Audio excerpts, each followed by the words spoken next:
516 বছরের প্রথা মেনে আজও মহালয়াতেই হয় মায়ের চক্ষুদান। জলপাইগুড়ির বৈকুণ্ঠপুর রাজবাড়িতে নিয়ম মেনেই হলো চক্ষুদান। নিত্য পুজোর সোনার বিগ্রহ এবং মাটির প্রতিমার চক্ষুদান হয়।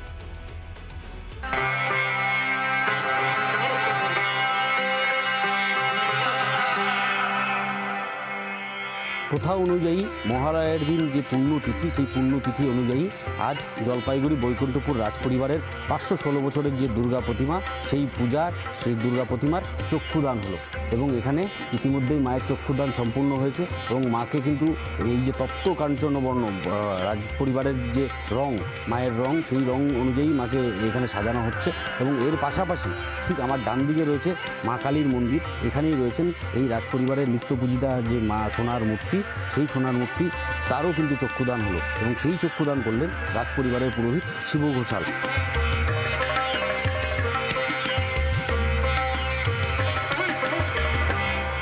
আমাদের আজ মহালয়াতেই মানে মায়ের চোখ আঁকানো শুরু করে বাদবাকি সব ঠাকুরের চোখ আঁকানো হয়। এই মহালয়ের তিথিতেই আমাদের চোখ আঁকানো হয়। সন্ধ্যাবেলা আছে আমাদের মা কালী পুজো আছে, তারপর প্রতিবাদে ঘট বসবে, কাল ভোরবেলাও আমাদের পুজো আছে। এই মানে আজ থেকেই মোটামুটি পুজোর সব নিয়ম কানুন শুরু হয়ে গেল।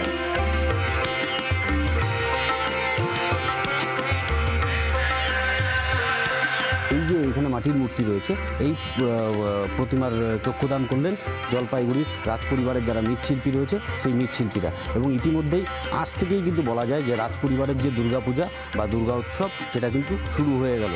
সকালে রাজপরিবারের যিনি সদস্য রয়েছেন প্রণত কুমার বসু, তিনি তর্পণ করেন পূর্বপুরুষদের উদ্দেশ্যে এবং তারপরেই কিন্তু তিথি অনুযায়ী ঠিক সেই তিথিতেই কিন্তু এই রাজপরিবারের যে দুর্গা প্রতিমা এবং নিত্য পূজিতা যে মায়ের মূর্তি রয়েছে, তার দুটোরই চক্ষুদান করা হলো একে একে। এবং এই চক্ষুদান দেখতে কিন্তু জলপাইগুড়ি শহর তো বটেই, শহরের বাইরে থেকেও প্রচুর মানুষজন কিন্তু রাজপরিবারে অন্যান্য বছরের মতন এবছরও ভিড় জমিয়েছে। সকলেরই জানাই মহালয়াতে মায়ের চক্ষুদান হয়, তার জন্য এই জলপাইগুড়ি শহরে বিভিন্ন লোকজন আসেন দেখতে মাকে চক্ষুদান।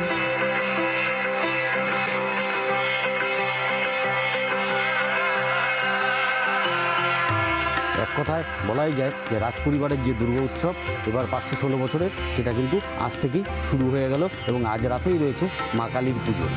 জলপাইগুড়ি থেকে সুবীরেশ, রিপাবলিক বাংলা।